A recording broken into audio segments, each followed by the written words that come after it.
Hello दोस्तों, आप सभी को स्वागत है मेरे YouTube चैनल रोटेशनल एकेडमी में। अगर आप लोग चैनल को सब्सक्राइब नहीं किए हैं तो सब्सक्राइब कर लीजिए, बेल आइकन को प्रेस कर दीजिए एंड नोटिफिकेशन को ऑल पे सिलेक्ट कर लीजिए, क्योंकि जो भी वीडियो अपलोड होगी उसका नोटिफिकेशन सबसे पहले आप तक पहुंच सके। तो चलिए वीडियो को स्टार्ट करते हैं। Class 12 chemistry top VVI subjective question and answer, लघु उत्तरीय प्रश्न एवं उत्तर, जो कि आप लोग हिंदी मीडियम और इंग्लिश मीडियम दोनों में मिलने वाला है। तो चलिए स्टार्ट करते हैं। फैराडे के विद्युत अपघटन के प्रथम नियम लिखें।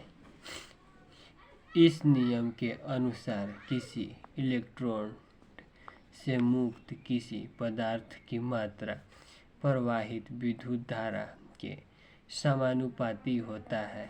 M बराबर जीट। ये जो क्वेश्चन है आप लोग को 2021, 2016, 2019, 2020 4 साल के बेसिस पे पूछा गया है। तो चलिए इसको जो है इंग्लिश में भी देख लेते हैं। Define friendly first law, the amount of substance that undergoes oxidations of reductions at each electrode during electrolysis is directly proportional to the amount of electricity that passes through the cell. It is equal to the product of current and time.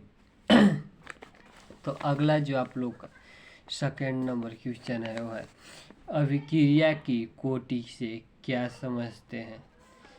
किसी रासायनिक अभिक्रिया के वेग समीकरण में अभिकारकों के घाती का योग अभिक्रिया की कोटि कहलाता है।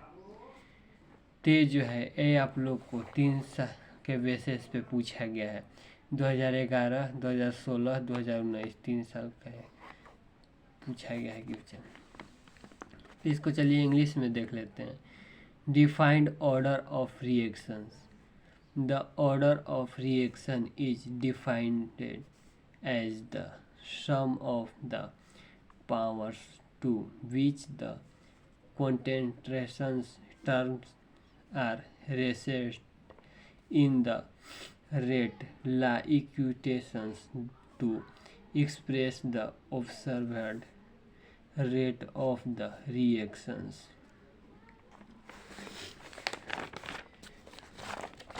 आगे जो आप लोग का है वह थर्ड नंबर क्वेश्चन है। साटकी दोष क्या है। इस दोष में अवयवी कण अपने जालक बिंदु छोड़कर गायब हो जाते हैं, इसे शॉटकी दोष कहते हैं। ये जो है 2019, 2021, 2016 के बेस 3 साल पुराना क्वेश्चन है पूछा गया है। What is the Schottky defect. A Schottky defect is a type of vacancy defect which is found in flowing solids. It is stoichiometry defect, chromatic defect, which means that some defect do not change or distort the stoichiometry of the solid। आप लोग का जो अगला question है वह है 4 number. ये जो है फ्रेंकल दोष क्या है।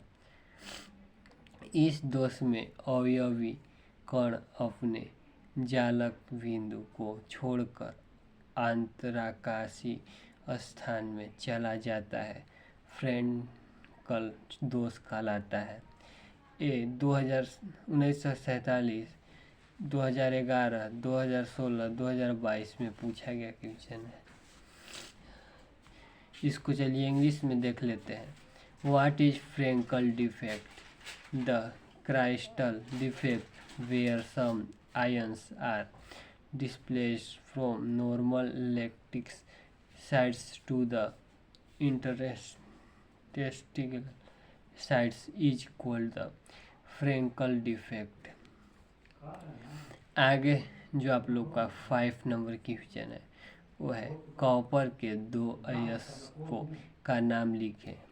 पहला कॉपर पायराइड्स CuFeS2, दूसरा क्यूपेराइड्स Cu2O।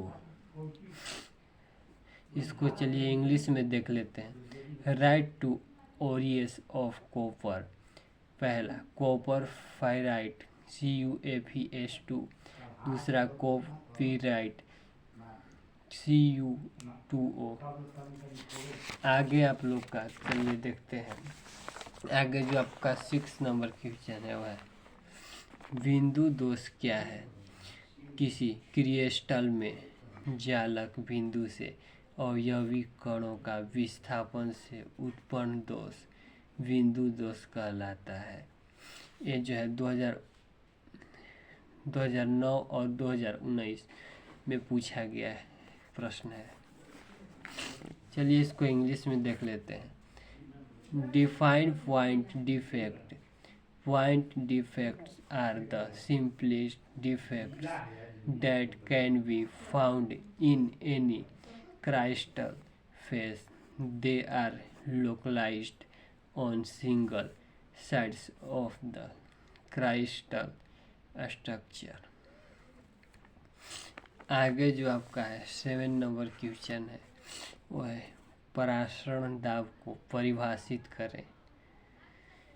वे बाहरी दाब जो विलयन के तरफ से लगाने पर परासरण की क्रिया को रोका जाता है परासरण दाब कहलाता है। ये जो है 2013 और 19 में पूछा गया प्रश्न है। चलिए इसको इंग्लिश में देख लेते हैं। What is osmotic pressure.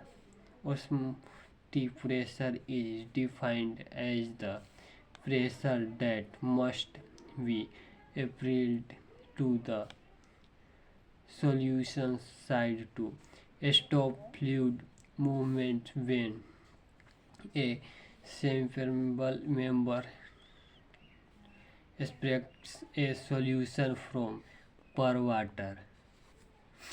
आगे जो आपका है 8 नंबर क्वेश्चन है वो है विशिष्ट चालकता क्या है। विशिष्ट चालकता को विशिष्ट प्रतिरोध के विलोम के रूप में परिभाषित किया जाता है। इसका SI मात्रक ओम सेंटीमीटर होता है। ये क्वेश्चन 2016 और 18 में पूछा गया था। चलिए इसको इंग्लिश में देख लेते हैं। What is the resistivity and its SI unit.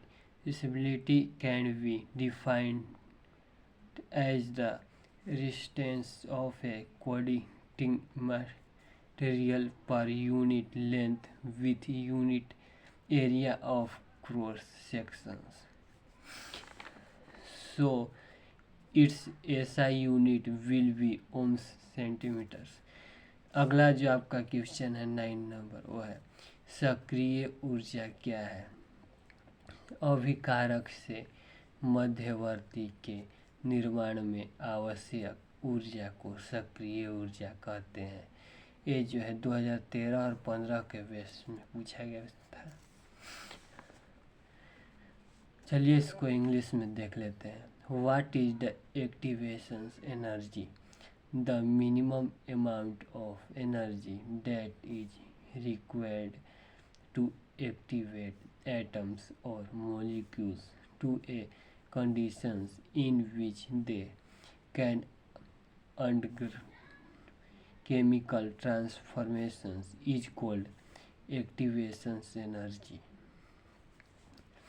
आगे जो आपका क्वेश्चन है वो है 10 नंबर वो है एनिलीन HCl में घुलनशील है क्यों। एनिलीन क्षारीय प्रकृति होने के कारण यह अम्ल HCl में घुलकर सल्फ बनाता है। ये 2014 में पूछा गया क्वेश्चन है। चलिए इसको इंग्लिश में देख लेते हैं। Why aniline soluble in aqueous HCl? We know that aniline is a colloidal liquid and is sparingly soluble in water. Aniline reacts with aqueous HCl to form aniline chloride. Aniline chloride is soluble in water. Thus, aniline is soluble in aqueous HCl। तो चलिए आप लोग का जो है 11th number question देख लेते हैं। 11th नंबर क्वेश्चन है, भर्जन क्या है?